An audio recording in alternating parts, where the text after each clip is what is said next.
పేదవాడి పక్షాన నిలబడతాం, ప్రజా గొంతుకై నినదిస్తాం. వాయిస్ ఆఫ్ వాయిస్లెస్, తెలుగువారి మనస్సాక్షి సాక్షి టీవీ.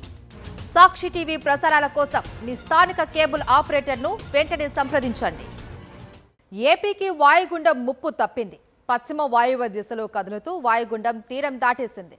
జంషెడ్పూర్కి 120 కిలోమీటర్లు, రాంచీకి 20 కిలోమీటర్ల దూరంలో అల్పపీడనం కేంద్రీకృతమైనట్లు విశాఖ వాతావరణ శాఖ తెలిపింది.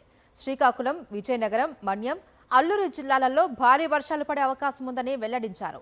ఇక ఉత్తర కోస్తా తీరం వెంబడి గరిష్టంగా 65 కిలోమీటర్ల వేగంతో ఈదురుగాలులు వీచే అవకాశం ఉండటంతో పోర్టులకు, మత్స్యకారులకు హెచ్చరికలు జారీ చేశారు. వైజాగ్ నుండి మరింత సమాచారాన్ని మా ప్రతినిధి అనిల్ అందిస్తారు లైవ్ లో. అనిల్,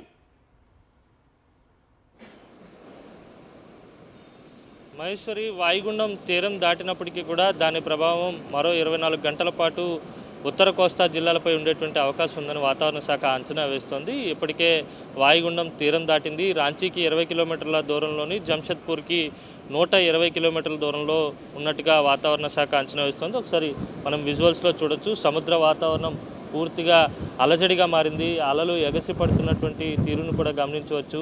అయితే తీరం వెంబడి గాలుల తీవ్రత కూడా కొనసాగుతోంది. గరిష్టంగా 65 కిలోమీటర్ల వేగంతో గాలులు ఉండేటువంటి అవకాశం ఉన్న నేపథ్యంలో ఇటు మత్స్యకారులకు, పోర్టులకు కూడా హెచ్చరికలు జారీ చేయడం జరిగింది.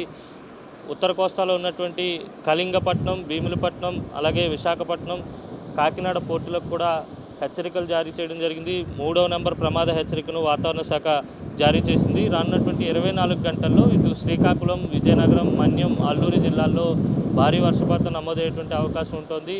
ఇప్పటికే చాలా ప్రాంతాల్లో వర్షపాతం నమోదవుతుంది. ముఖ్యంగా ఏజెన్సీ జిల్లాల్లో కుండపోత వాన కురుస్తున్నటువంటి సందర్భం నెలకొంది. అలాగే ఇటు దక్షిణ కోస్తాలో ఉన్నటువంటి ఎన్టీఆర్, పల్నాడు, కృష్ణా, గుంటూరు జిల్లాలతో పాటు అలాగే రాయలసీమలో ఉన్నటువంటి చాలా ప్రాంతాల్లో తేలికపాటి నుంచి మోస్తరు వర్షపాతం నమోదయ్యేటువంటి అవకాశం ఉందని వాతావరణ శాఖ వెల్లడించింది. అయితే వాయుగుండం ప్రభావంతో పాటు ఉపరితల ద్రోణి కూడా కొనసాగుతుంది. ఈ రెండింటి ప్రభావంతో పూర్తిగా రానున్నటువంటి 5 రోజుల పాటు ఏపీలో ఉన్నటువంటి చాలా ప్రాంతాల్లో విస్తారంగా వర్షాలు కురిసేటువంటి అవకాశం ఉంటుంది. అయితే వాయుగుండం తీరం దాటినప్పటికీ కూడా దాని ప్రభావం మరో 24 గంటల పాటు ఉత్తర కోస్తా జిల్లాలపై ఉండబోతోంది. ముఖ్యంగా ఏజెన్సీల్లో భారీ వర్షపాతం నమోదయ్యేటువంటి అవకాశం స్పష్టంగా కనిపిస్తూ ఉంది. మహేశ్వరి.